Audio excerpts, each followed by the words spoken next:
Hello and welcome to the next Lukozer retro game review video, and for this one it is Kilowatt, which was released in 1984 by Alligata Software, written by Tony Crowther.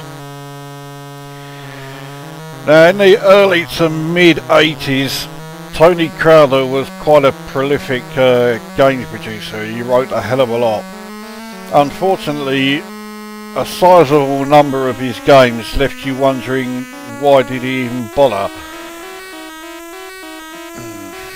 Yeah. So, well, let's get a game underway and hope that it's not going to fuck me off when I start, which it so often does.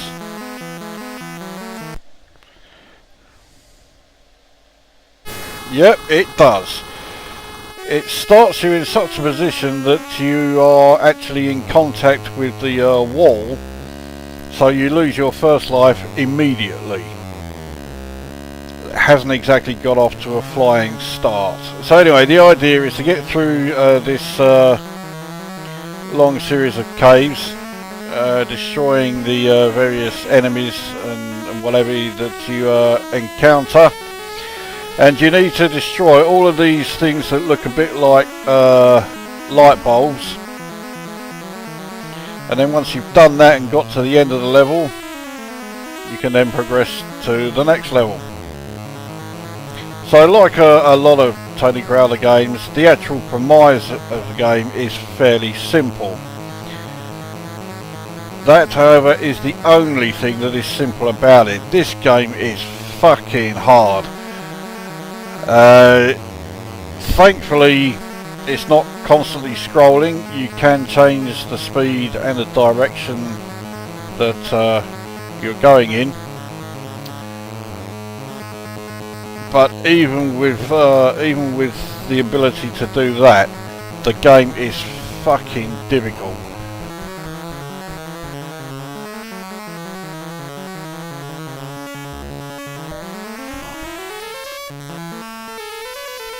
And of course, a lot of these light bulb things that you need to destroy are in some really fucking awkward positions.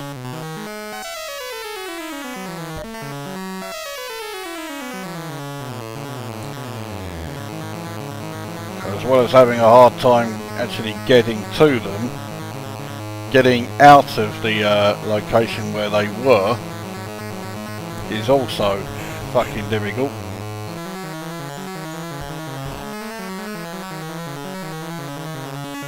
let me go up here because there's another one up along here.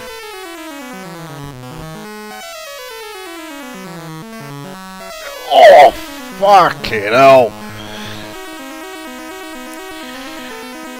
I don't know how I managed to not lose a life there.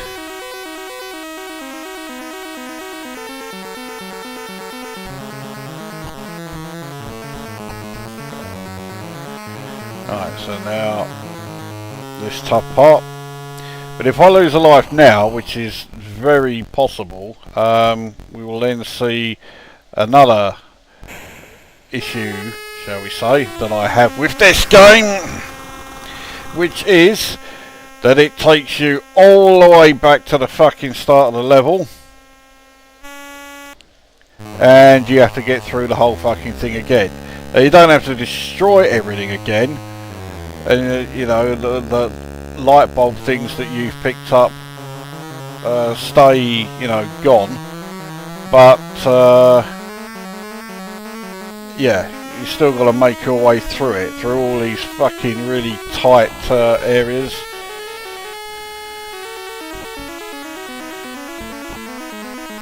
Which I think I did destroy him.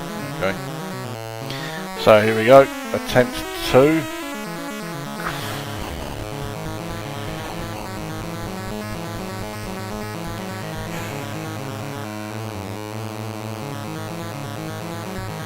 That's what I wanted.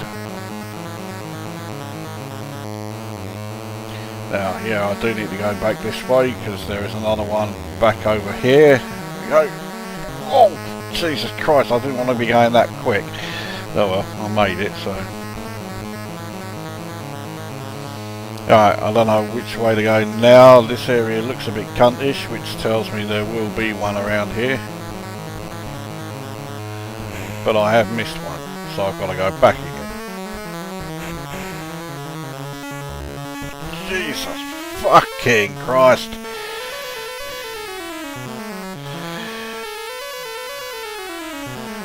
Now, of course, with the game being, you know, released in '84, it's not going to be graphically phenomenal. And, well, let's be honest, it's not.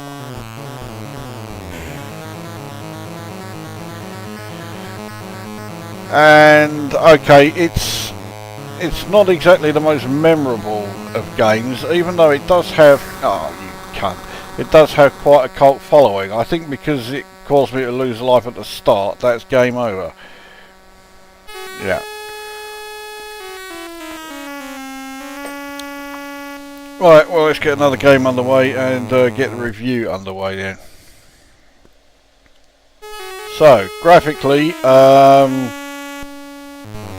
well, I'll take the fact that it's from, you know, it's a fairly early Commodore 64 game from 1984.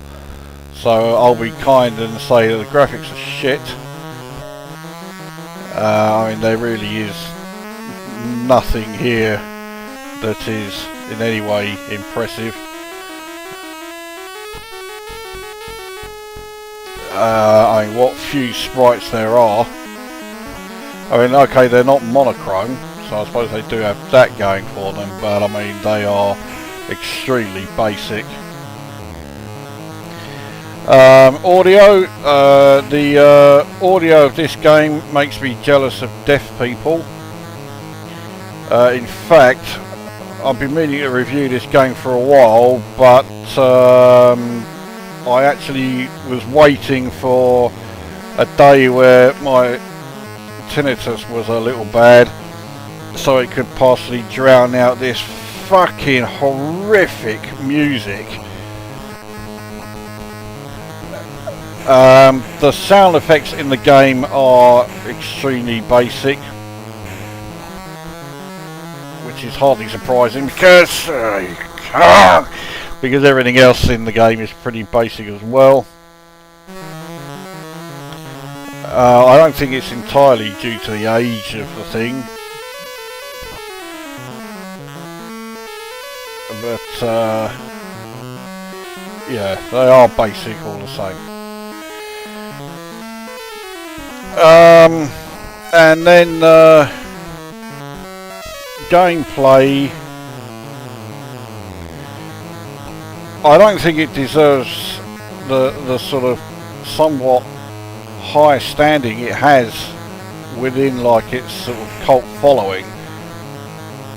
It's not the worst game I've ever played, but it is absolutely forgettable. There's nothing memorable about it at all, and it does say it does make me think, why did Tony Crowther really bother? And why did Alligata Software deem it worthy of publication? Because I mean, in 1984 this would have been a full price game, so this would have cost, well, it probably would have cost around, like, you know, $7.99. So, you know, for another £2 you could have bought Impossible Mission. So I mean, I'm not a fan of the game at all. It's too simplistic for its own good. Normally I think games that are simplistic have something going for them. This really doesn't. And yeah, besides which, as much as I like J.S. Bach, this rendition of I'm trying to remember, it's Carter and Fuse or whatever, it's so fucking horrendous that alone is enough to put me off the game could play brilliantly, but I just don't want my fucking ears to be, well, I mean, it is GBH of the fucking ear holes, this sound. So yeah, I'm really not a fan. Graphically it looks very dull and dreary, the audio really finds horrendous, and the gameplay is, as well as being unbelievably fucking difficult, it's also unbelievably fucking annoying because it's extremely difficult. I just said that, didn't I? Oh well. But it's also at the same time completely forgettable as well. There's nothing here to bring you back and play the game more than a couple of times, which is all it takes for the you know, the initial curiosity to very quickly wear off. And chances are that once you've played it a couple of times, you will never want to look at it again. You certainly won't want to hear it again. So that is Kilowatt. I will score it 1 out of 10. I can't actually think of a reason why I score it 1. But yeah, it's not so horrendous as to deserve a 0. It's just absolutely forgettable. And if there is a SID file of this music, then whoever publishes that SID file really should be fucking skinned alive.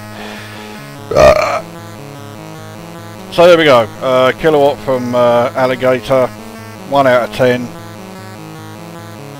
Yeah, don't bother with this one. That brings this review to an end, and we'll see you at the next one.